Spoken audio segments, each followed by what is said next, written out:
Bismillahirrahmanirrahim. Qala al-musannifu rahimahullahu ta'ala wa nafa'ana bihi wa bi ulumihi wa bi asrarihi fid dharain amin. Wa yajibu ghuslu sa'ril wajhi min hudbin wa hajibin wa syaribin wa anfaqatin wa lihyatin. Wa yajibu dan wajib. Ghuslu apa itu membasuh. Sa'ril wajhi rambut yang ada di dalam wajah, min hudbin dari bulu mata, wa hajibin dan alis, wa syaribin dan breng, kumis, wa anfaqatin dan anfaqah. Anfaqah itu rambut yang tumbuh di tengah-tengah bawah bibir. Nanti kita lihat di gambar itu. Walihyatin dan jenggot. Hudbin bulu mata, hajibin kumis, hajibin alis, syaribin kumis, anfaqatin anfaqah, walihyatin dan jenggot. Wahia, kembali kepada lihya. Lihya itu apa? Madabata alad daqni, yaitu apa yang dimaksud apa di sini adalah rambut. Nabata yang tumbuh ala dakni di atas ini apa? Dagu. Ad-dakn dagu. Wa huwa mujtama'ul lahya, ini yang mana dagu itu adalah tempat bertemunya dua rahang. Wa huwa dan dagu itu, dakn itu apa? Mujtama'ul lahya ini tempat bertemunya dua rahang. Wa idarin, begitu juga wajib untuk membasuh idar, cambang. Apa? Cambang. Atau kalau orang Jawa ngarani godek ya. Nanti kita lihat idar itu posisinya di mana.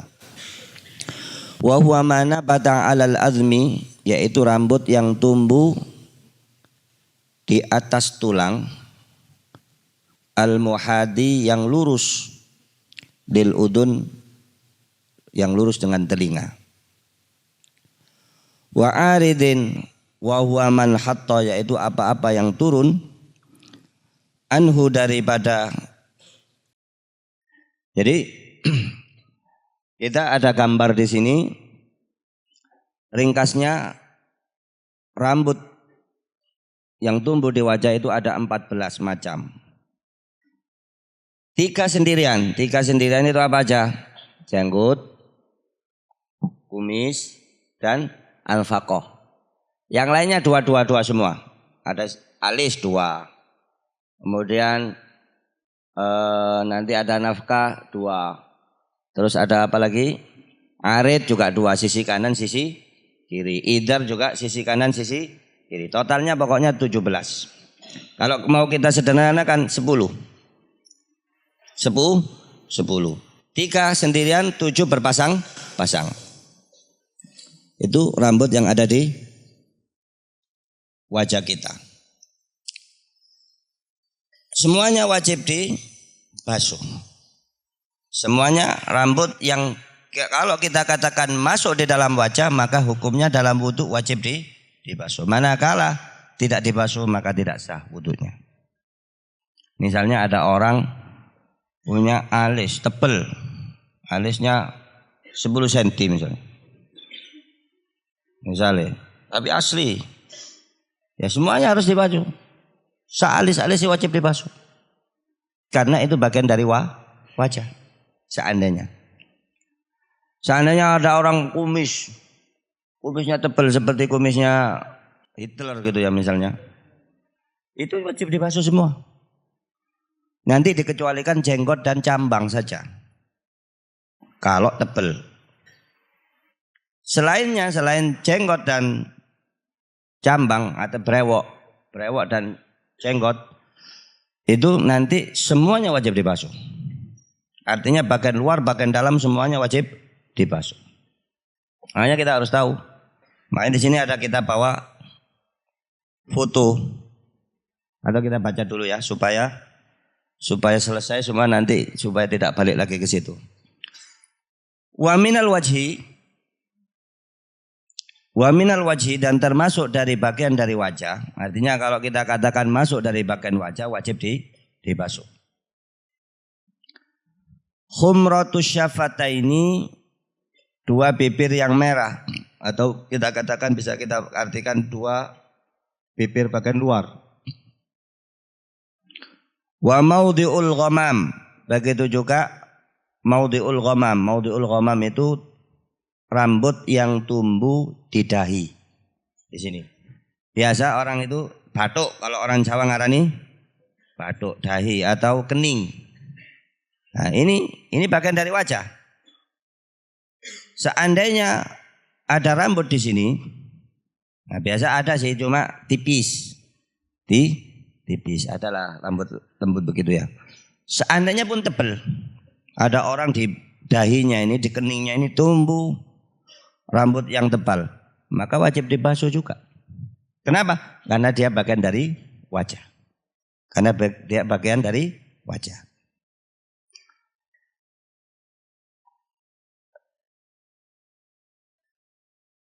Wa maudhi'ul ghamam. Maudhi'ul ghamam nanti ada kita lihatkan di gambar. Di sini maudhi'ul ghamam itu di dahi. Wa huwa ma nabata, yaitu apa? Ma nabata apa-apa dari rambut, nabata yang tumbuh alaihi sya'ru minal jabha, di atasnya rambut, minal jabha dari dahi. Minal jabhati dari dahi. Jadi maudhi'ul ghamam itu rambut yang tumbuh di dahi. Duna mahallit takhdifi alal asah. Nah, nanti ada namanya mahallit takhdif. Mahallit takhdif itu disebut takhdif itu zaman dulu sering dikerok. Ini di atasnya idar sampai ke naz'ah. Dulu orang-orang kaya zaman, tidak tahu kalau zaman sekarang ya apa masih tren apa enggak. Orang-orang kaya, orang perempuan zaman dulu kalau mau kelihatan wajahnya besar, untuk memperbesar wajahnya ini dicukur.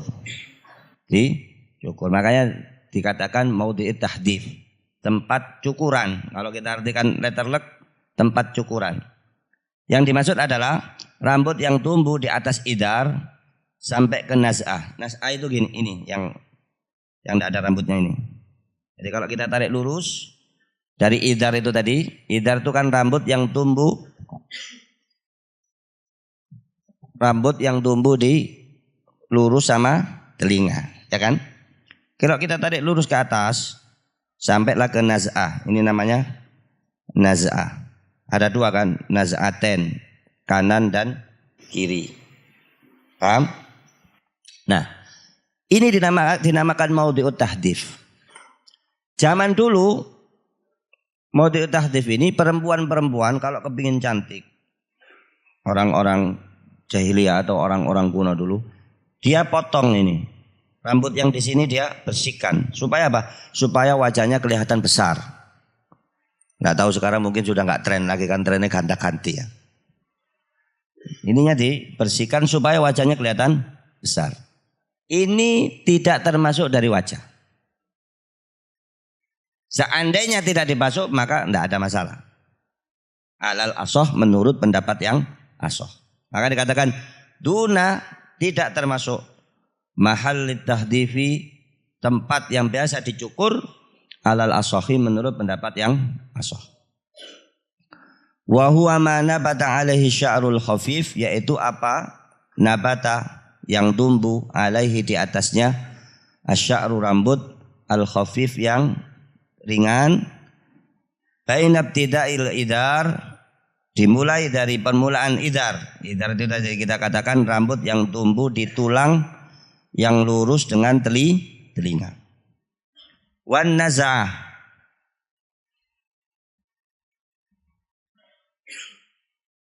wan naz'ah. Naz'ah yang saya katakan apa ini? Kalau bahasa Indonesia apa ini? Kadang-kadang memang tidak ada bahasa Indonesianya. Jadi kalau rambutmu kan kadang-kadang tengah-tengahnya kan ada yang maju dikit gini kan. Ini kan ada yang kosong nih dikit, kiri dan kanan. Ini namanya naz'ah. Ini namanya naz'ah. Nah, mau diutakdif antara nas'ah ke bawah sampai ke idar. Atau kalau kita ambil dari bawah, dari idar sampai naik ke naz'ah. Ini namanya mau diutakdif, tidak termasuk wajah. Tidak termasuk wajah.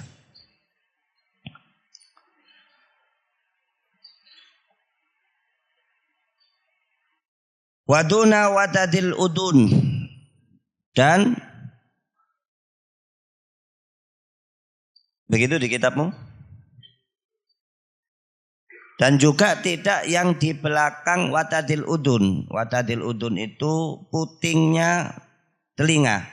Ini kamu punya telinga. Ini ada mentol dikit ini. Pegang, coba pegang. Nah, itu ada putingnya. Bukan puting susu ya. Putingnya telinga. Itu namanya watad. Nah, di belakang watad ini artinya yang masuk ke dalam telinga itu sudah bukan bagian wajah. Gini loh, intilin namanya watadil udun. Watadil udun.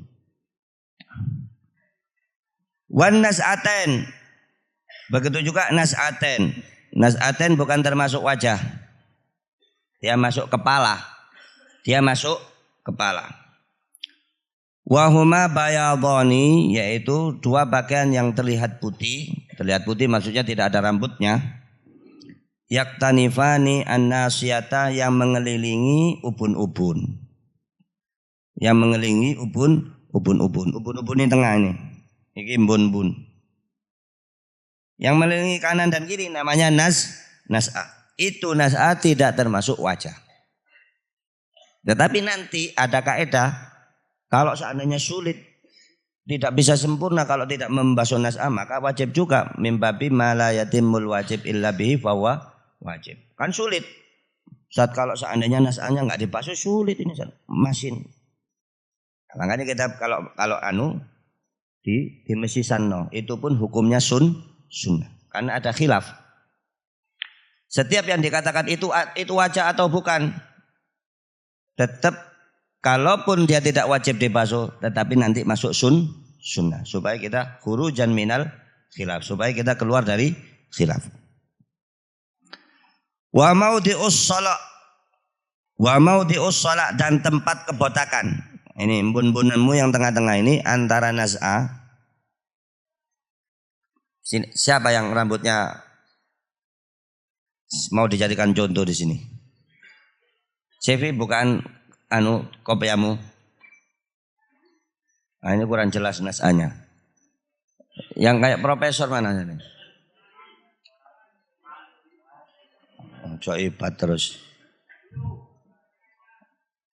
Neka ibat, rasa, terus apa? Nabhan. Enggak, ganti, aktornya ganti kita. Udah, nanti kita lihat gambar aja. Kalau enggak ada yang mau. Kenapa sih Excel? Sanu Excel. Wa maudhi'us shalah, dan tempat kebotakan apabila, nah kalau ada rambutnya kan enggak ada masalah ya. Ini maksudnya kalau seandainya sudah botak. Ini tengah ini ya, kan ada orang itu yang di tengahnya ini sudah botak. Mestinya ada rambutnya, tapi karena rontok akhirnya tidak ada rambutnya. Tetap tidak masuk ke wajah. Itu masuk ke kepala. Wa huwa ma bainahuma, yang dimaksud maudhi'us shalah, ma bainahuma antara kedua nas'atain, idan hasara anhu sya'ru, apabila rontok, hilang anhu darinya asya'ru, rambut, artinya mulai botak. Itu tidak masuk wajah. Sekarang kita lihat gambar.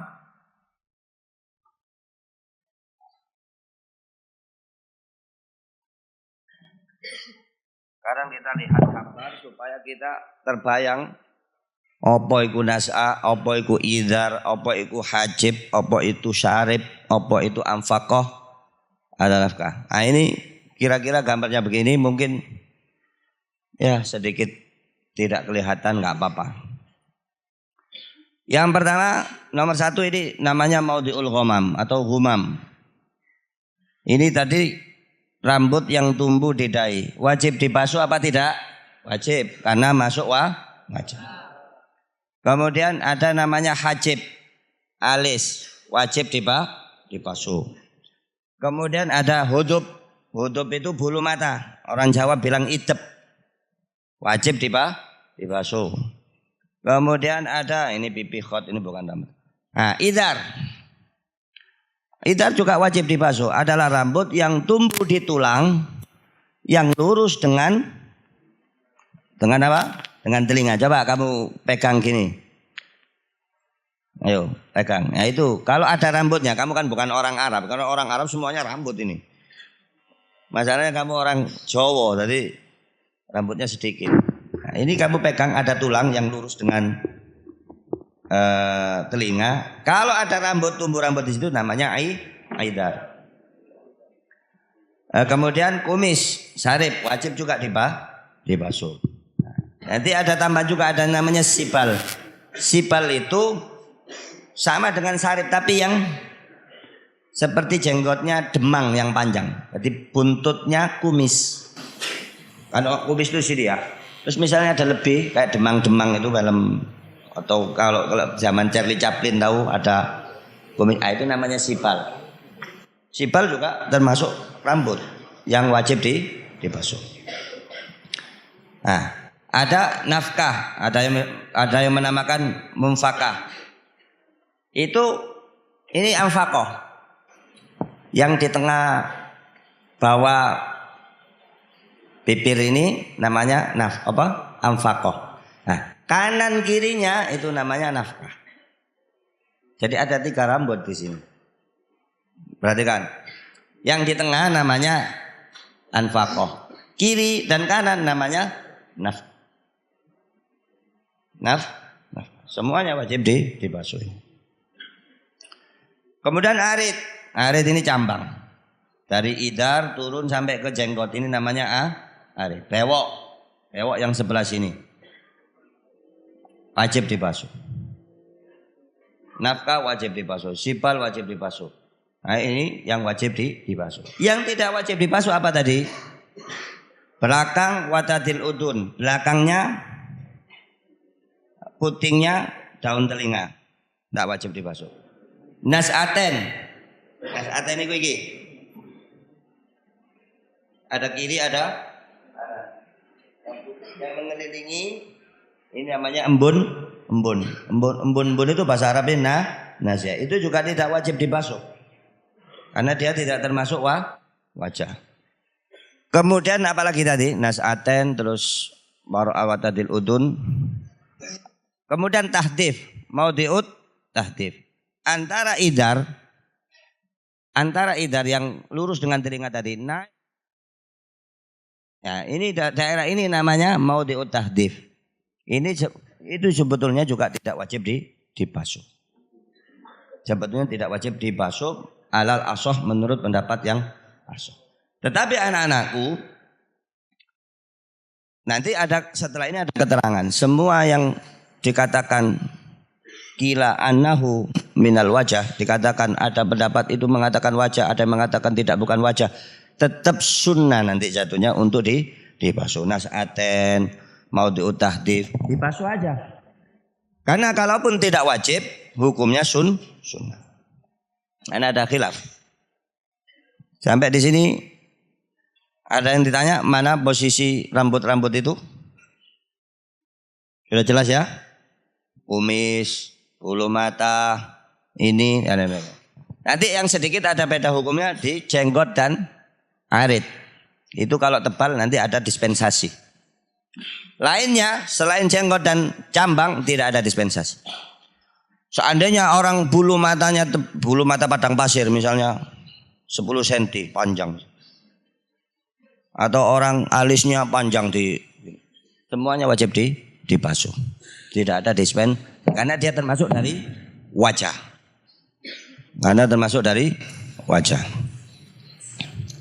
Nah,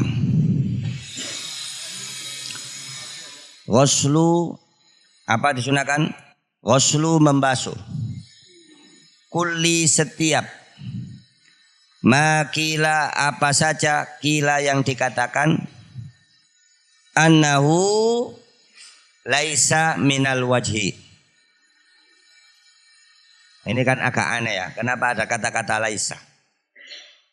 Makanya di Said Alwi As-Sekaf mengomentari, saya sudah meneliti dan sudah saya baca naskah manuskrip dan cetakannya, memang tulisannya begini. Tetapi mestinya tidak ada kata-kata laisa. Perhatikan. Makanya laisa itu kamu garis bawahi. Itu benar, kitabnya seperti itu. Tapi pemahamannya dari kata-kata ini apa? Wa yusannu, dan disunahkan. Ghuslu, untuk membasuh. Kulli ma qila, semua yang dikatakan. Qila artinya pendapat lemah. Ada yang mengatakan iya, ada yang mengatakan tidak. Tapi kalau dikatakan qila berarti pendapat lemah. Annahu laisa minal wajhi, bahwasanya itu tidak termasuk dari wajah. Kamu tulis, berkata Said Alwi bin Ahmad As-Sekaf di dalam takliknya Fathul Mu'in, mestinya tidak perlu pakai kata laisa sebagaimana di Tuhfatul Muhtajnya Ibn Hajar. Karena kalau kita pakai laisa kan artinya begini, dan disunnahkan membasuh setiap apa yang dikatakan dia tidak termasuk wajah. Mestinya dan disunnahkan membasuh setiap apa yang dikatakan termasuk wajah, bukan tidak termasuk wajah, kan gitu. Nah, makanya tetapi ini di Fathul Mu'innya sudah seperti itu. Di Fathul Mu'innya seperti itu dan sudah diteliti, memang di manuskripnya seperti itu, di percetakannya juga seperti itu. Sudah kita tidak rubah karena itu tulisannya pengarangnya. Tetapi maknanya yang dimaksud dengan kata-kata ini adalah setiap yang dikatakan, diperdebatkan ini termasuk wajah atau bukan wajah, tetap sunnah untuk dibasuh. Misalnya mau diutakhdif, ini wajah apa bukan wajah? Ada dua pendapat. Ada yang mengatakan wajah, ada yang mengatakan bukan wajah. Katakan kita ikut pendapat yang mengatakan dia bukan termasuk wajah, tetap aja hukumnya sunnah untuk dibasuh. Paham? Paham. Wallahu a'lam.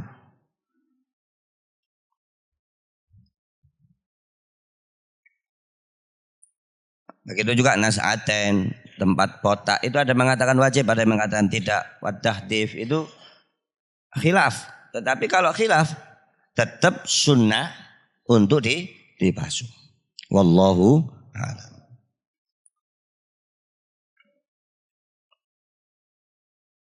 Silakan sampai di sini. Barangkali ada pertanyaan, boleh nanti kamu ini gambarnya bisa bisa kalian download, bisa juga kalian barangkali mimbabil faidah, karena memang kadang-kadang bahasa Arab ini tidak ada bahasa Indonesianya.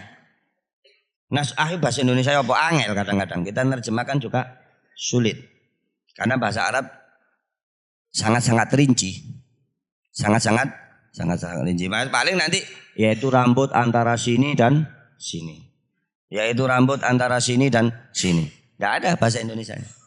Tetapi dalam bahasa Arabnya ada. Nah, itu bisa kita bantu dengan foto atau gambar yang ada di proyektor ini.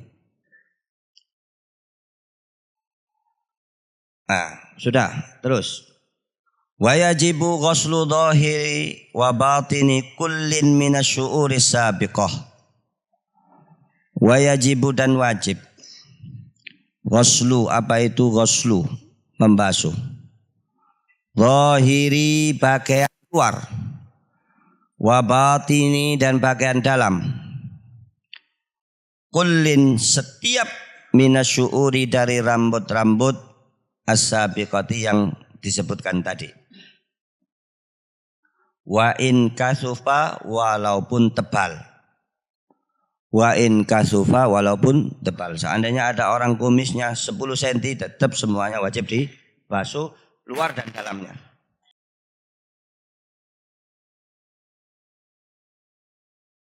Kenapa? Linudratil kasafati fiha, karena jarang linudrati karena jarang al-kasafa ketebalan fiha di dalam rambut-rambut itu tadi. Nanti dikecualikan jenggot dan cambang. La batini tidak wajib membasuh batini kasifi lihyatin pakaian dalam, kasifi lihyatin jenggot yang tebal. Wa aridin begitu juga tidak wajib membasuh bagian dalam arid cambang. Jadi yang dikecualikan hanya jenggot dan jambang. Yang dikecualikan hanya jenggot dan jambang. Jenggot dan jambang yang wajib dibasuh hanya bagian luar. Jadi misalnya ente punya jenggot tebelnya 10 cm dan panjang misalnya, ini misalnya, apakah semuanya kudu dibasuh gini? Nah, yang wajib hanya bagian luarnya saja. Kalau nanti dikatakan tebal, nanti ada definisi dikatakan tebal atau tipis itu nanti ada kriterianya, ada ukurannya. Begitu juga cambang yang dikatakan di bawah idar sampai ke jenggot. Bewok ini kalau tebal juga dikecualikan hanya zahirnya saja yang wajib dibasuh. Maksudnya zahir apa? Bagian luar. Bagian dalamnya tidak wajib. Understand? Jadi dari 17 rambut itu tadi yang dikecualikan hanya 2, jenggot dan cambang. Yang lainnya, sisanya berapa itu? 15 rambut. Semuanya wajib luar dalam dibasuh. Kecuali jenggot dan cambang. Kalau tebal, maka yang wajib hanya bagian luar, bagian dalamnya tidak wajib dibasuh. Wallahu a'lam. Sekarang kalau kita katakan tebal, apa Gus ukurannya tebal itu? Apa Ustadz ukurannya tebal? Diterangkan sama beliau mu'alif. Wal kasifu, dan yang dimaksud dengan jenggot atau cambang yang tebal, malam turo, apa? Lam turo yang tidak bisa dilihat. Al basyaratu kulit min khilalihi dari selah-selanya. Fi majlisit takhatubi di majlis ketika saling berbicara. Fi majlisit takhatubi di majlis yang ketika berbicara. Ada yang mengatakan majlis takhatubi sekitar 1,5 meter. Kalau kita berbicara itu paling jauh 1,5 meter. Jadi kalau dilihat dari 1,5 meter, seperti jenggot saya ini tipis karena kulitnya masih kelihatan. Tapi kalau ada orang jenggotnya, kayak jenggotnya Usama misalnya, Usama bin Laden, tebal, itu kasif. Kenapa? Karena dia dari jarak majelis takhotub, dari jarak 1,5 meter, tidak bisa dilihat kulitnya. Maka itu, kalau itu berarti dikatakan tebal. Dan kalau kita katakan tebal, maka yang wajib dibasuh ketika wudu hanya bagian zahir, batinnya tidak wajib. Begitu juga cambang. Urfan secara kebiasaan. Makanya itu tadi urfan itu ada yang sebagian ulama di beberapa kitab yang lain, kitab-kitab kontemporer itu membatasi majelis takhotub itu sekitar jarak 1,5 meter. 1,5 meter, birang senti berarti 150 sentimeter. Kalau ini ya pakai itu kalau terlalu jauh. 1,5 meter. Wajibu dan wajib. Ini kaidah lagi ini. Ini masalah baru lagi. Ini bab nanti akan terulang terus ya. Kaidah ini akan terulang terus. Kamu harus hafal ini. Wajibu dan wajib. Ghuslu, apa itu membasuh? Ghuslu ini fa'ilnya. Ma la yatahaqqaqu, apa saja yang tidak bisa terrealisasi dengan sempurna. Ghuslu jami'ihi, membasuh semuanya. illa bi ghaslihi kecuali dengan membasuhnya. Contoh, kalau seandainya kalau kita mau membasuh dahi kita, tidak bisa sempurna membasuh dahi kecuali membasuh nas'aten, maka membasuh nas'aten ini juga wajib. Kenapa? Sebagian nas'aten juga wajib supaya kita memastikan semua dahi kita terbasuh. Contoh misalnya, nanti di bab kalau kita katakanlah misalnya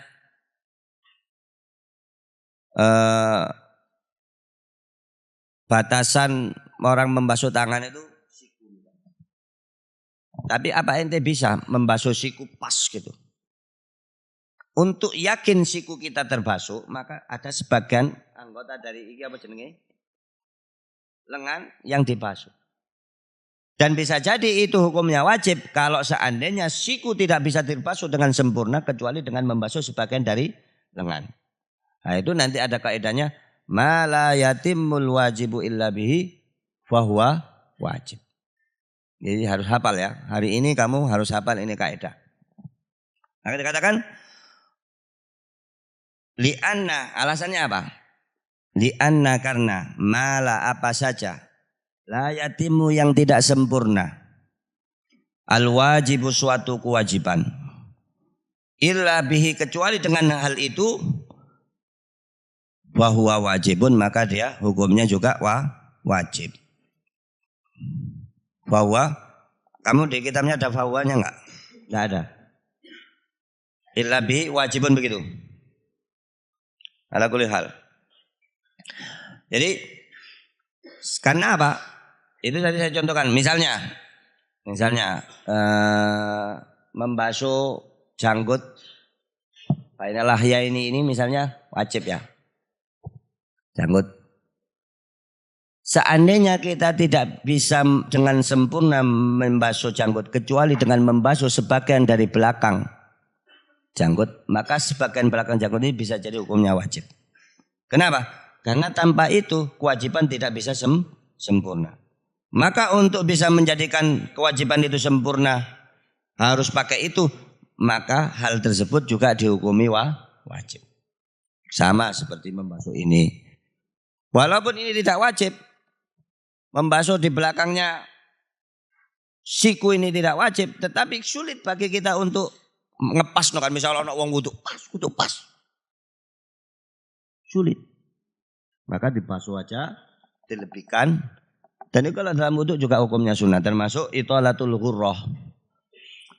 Ada nanti dalam sunnahnya wudu namanya itolatul ghurrah wa tahjil. Memanjangkan basuhan wudu. Supaya apa? Supaya nanti di hari kiamat Rasulullah Shallallahu Alaihi Wasallam kalau mau kasih kita syafaat itu kelihatan, itu loh umatku. Dari mana? Dari bekas wudu. Jadi nanti kita ditolong tandanya dari wudu.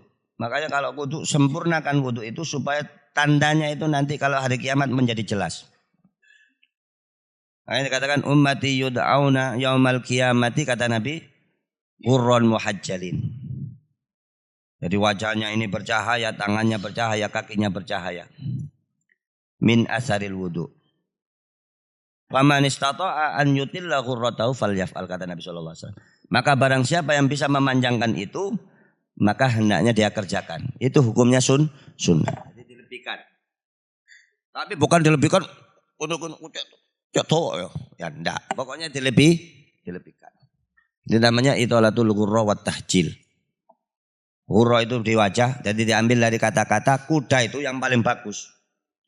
Kuda pacuan yang paling bagus itu kalau warnanya itu ada putihnya. Di kepalanya ini ada putihnya, di warnanya hitam, ada putihnya dikit. Ono pelet gitu. Kakinya juga begitu, kudanya hitam tapi kakinya putih. Itu kuda terbaik. Itu dalam bahasa Arabnya kalau di kepala namanya ghurrah, kalau di kaki atau di tangan namanya tahjil. Dan itu hukumnya sunnah. Nanti kita bahas di sunanul wudu.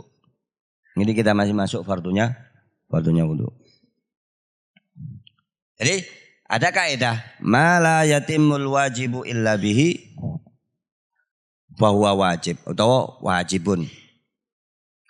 Segala sesuatu yang tidak sempurna untuk melakukan suatu kewajiban kecuali dengan sesuatu itu maka sesuatu itu juga hukumnya wajib.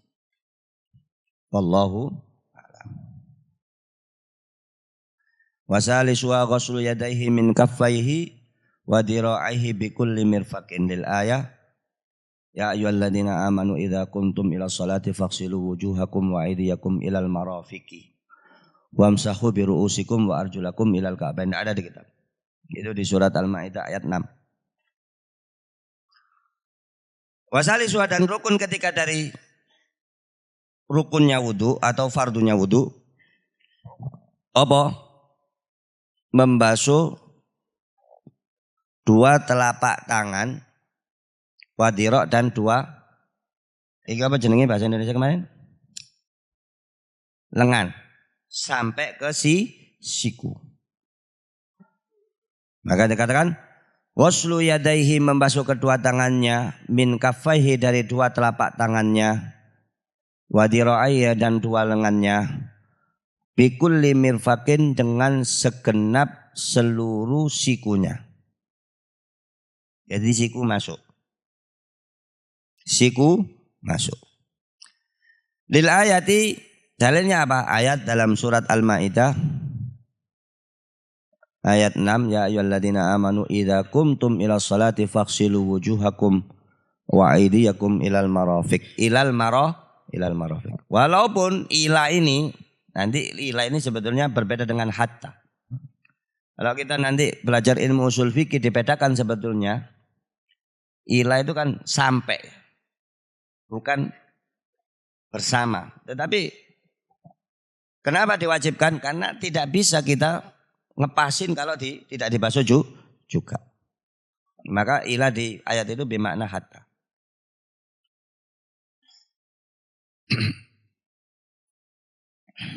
Wajibu dan wajib.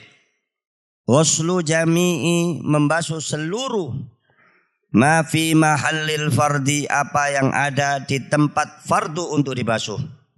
Dari tangan, min sya'rin daripada rambut. Rambut yang ada di tangan wajib dibasuh.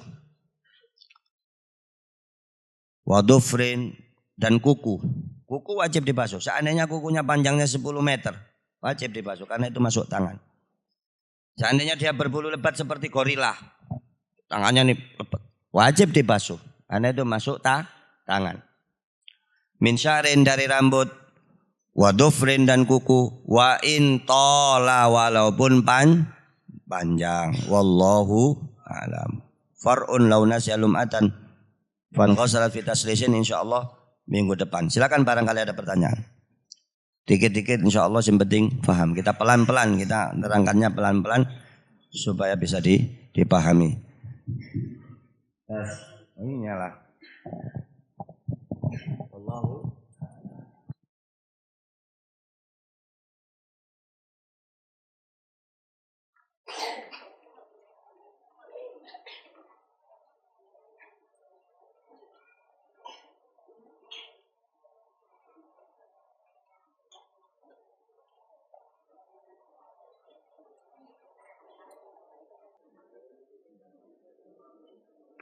Rambut yang mana ini?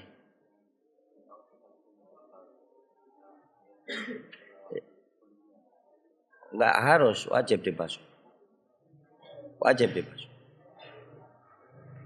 Kulit wajah dan rambut yang tumbuh semuanya wajib dibasuh kecuali dikecualikan apa? Jenggot dan cambang. Jenggot dan cambang yang tebal hanya diwajibkan membasuh bagian luarnya saja, tidak bagian dalam. Misalnya jenggotnya sak ini 10 cm, ya depannya saja, dalamnya ya nggak wajib. Tapi kalau misalnya di sini tebal, ini kan masuk wajah nih. Mungkin yang kamu masuk di bawahnya itu kulit. Kalau kulitnya wajib, karena itu dia termasuk wajah. Ini tadi yang di jenggot dan di cambang itu yang dikecualikan rambutnya. Bukan kulitnya, rambut yang tebal dari jenggot itu tidak wajib dibasuh kecuali bagian luar. Ya bagian dalam tidak wajib. Ada pertanyaan?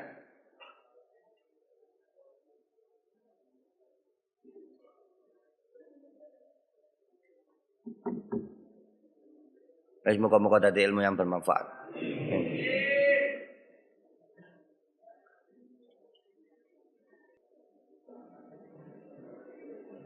Ini ada faedah dari Imam siapa namanya Allah Muhammad Muhammad Imam Sayyid Bakri Sato mengatakan wa alam anna lihiyatahu alaihi salatu wassalam, jumlah jenggotnya Nabi ini membabil cerita aja ya. Ketahuilah bahwasannya jenggotnya Nabi Muhammad sallallahu alaihi wasallam itu tebal dan bagus.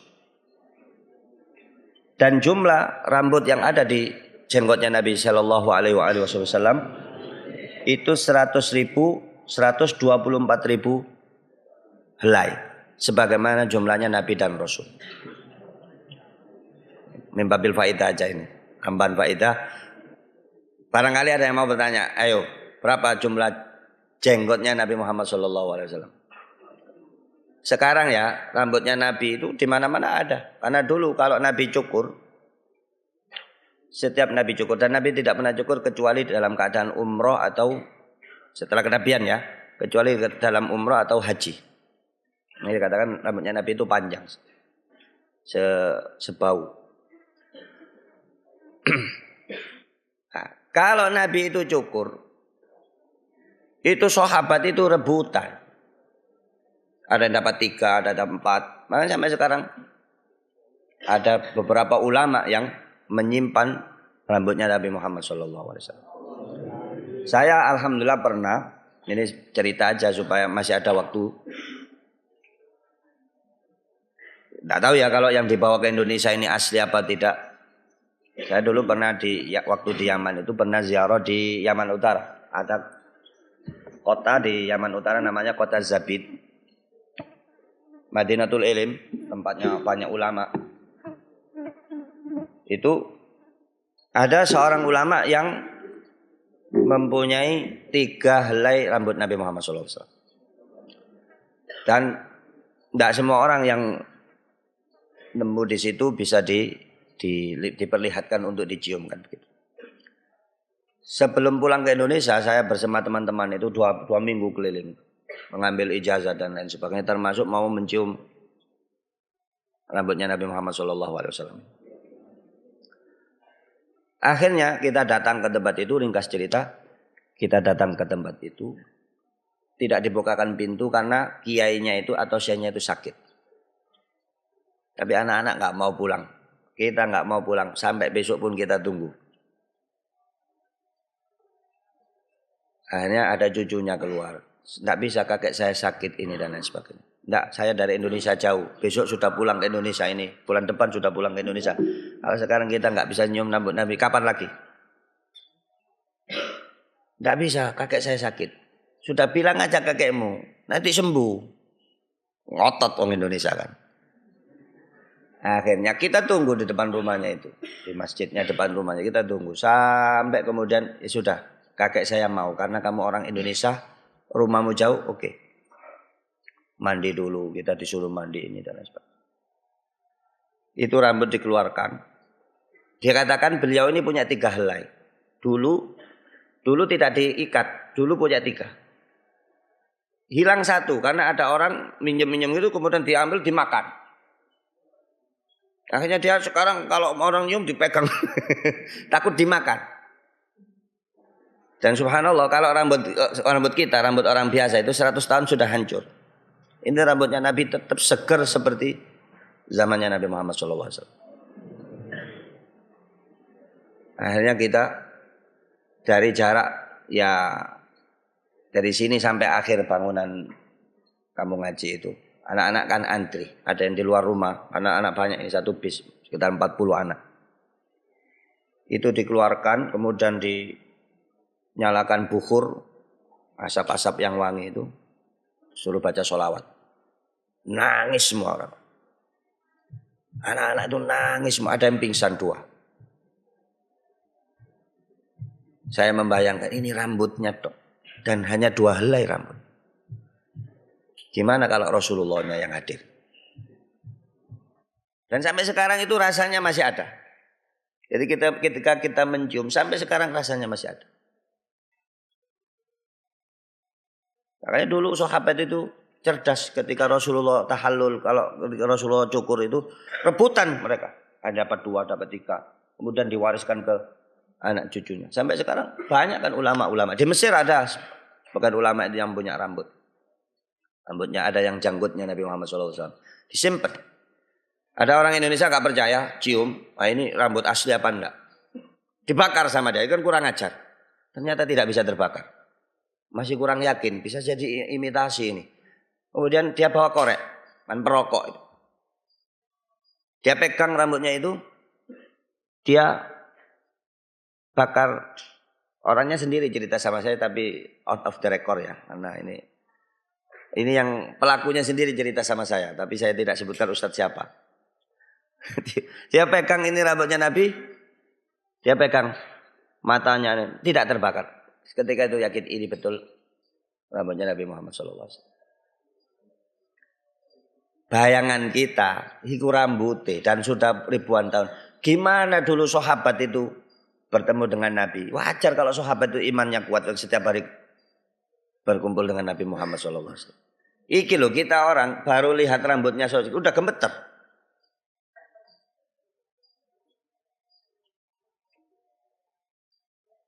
Seandainya ya kita punya pusaka itu rambutnya 1 helai aja taruh sini.